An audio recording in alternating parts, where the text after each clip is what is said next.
Hey guys, so let's get started. For the first part of the recipe, you'll need melted butter, molasses, brown sugar, milk, and an egg. These are your wet ingredients. They're going to be the base for the waffles. Molasses is really popular in the Caribbean and the United States. It's the key ingredient to make our gingerbread. Basically, during the sugar making process, the juice is extracted from sugar cane or sugar beets, and they're boiled down until the sugars start to crystallize a little bit, and the syrup that's left over after the crystallization is molasses. It's really thick, so it has the texture of honey, and I'm using Blackstrap Molasses. Now, this variety is the final byproduct of the third boiling cycle, so it's very concentrated and has a deep, spicy flavor. I'm going for a lot of flavor, so even when we're done with the waffles, I don't really have to top them off with syrup because they're gonna have so much flavor that I just put a little sprinkle of powdered sugar. There goes our melted butter. Add in your milk. Using whole milk, and for the exact measurement, you can just look at the description down below. Brown sugar.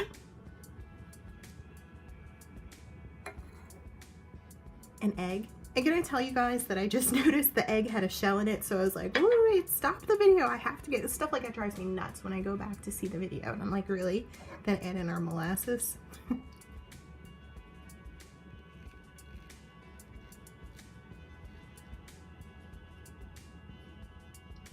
Moving right along to the dry ingredients, we'll need flour, baking powder, ginger, some Jamaican allspice, some cinnamon, and a little pinch of salt just to bring all the flavors together. And we're gonna add everything right to the flour.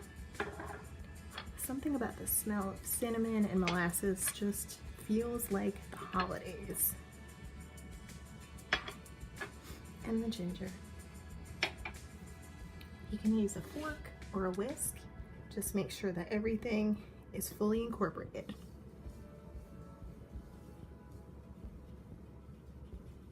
And then just gradually add in the dry ingredients to our gingerbread base.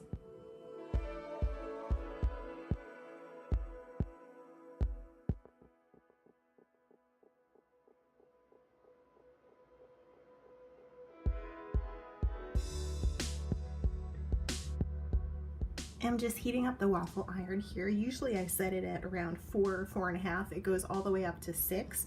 It's gonna turn red when it's ready. And then we'll just go ahead and pop our batter. Whoop, that's a little hot already. Pop the batter right on in, and then we can flip it and do the other side. So it's a double waffle maker for wearing. I love this thing because it's so easy to use, and who doesn't want waffles in the winter for breakfast? Thumbs up this video if you love your waffle maker, if it's one of your favorite kitchen devices. Scoop. I just used this little thing that came with the waffle maker. You guys probably have one that came with it too. I want to say it's about half a cup, but it makes the perfect size of waffles.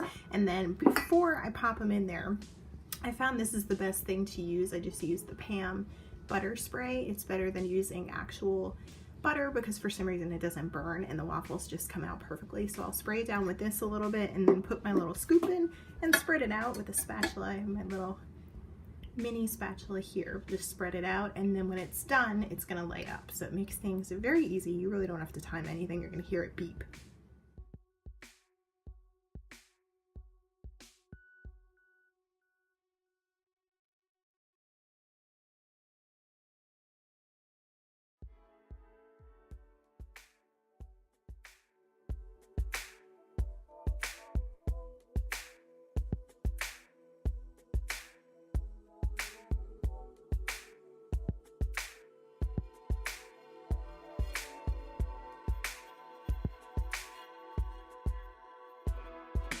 The smell of gingerbread in here is insane. It smells like Christmas. To take them out, I'm just gonna use a fork, and using that butter, they're gonna come out very nicely and quickly. They're gonna be very dark because of course we used molasses and they're gingerbread, so that's much anticipated. You didn't burn them, it's just a darker batter. Oh yeah, that is perfect. Actually, I might even cook them a little longer because they're really soft. They're not crispy on the outside, but these are good. We'll do it this way because I'm hungry. I feel like waiting any longer. A little bit of powdered sugar. I don't think they need syrup, so I'm gonna keep them like that so you can really taste the flavor of the gingerbread. And my favorite waffles are actually the ones that aren't perfect and they have like these crispy little edges on the side because it tastes almost like a funnel cake. So I like that when they're a little bit imperfect. Hope you guys enjoy this recipe. Make it for your family and friends this holiday season. Subscribe, like, comment, make sure you thumbs up if you love your waffle maker, and I'll see you guys soon.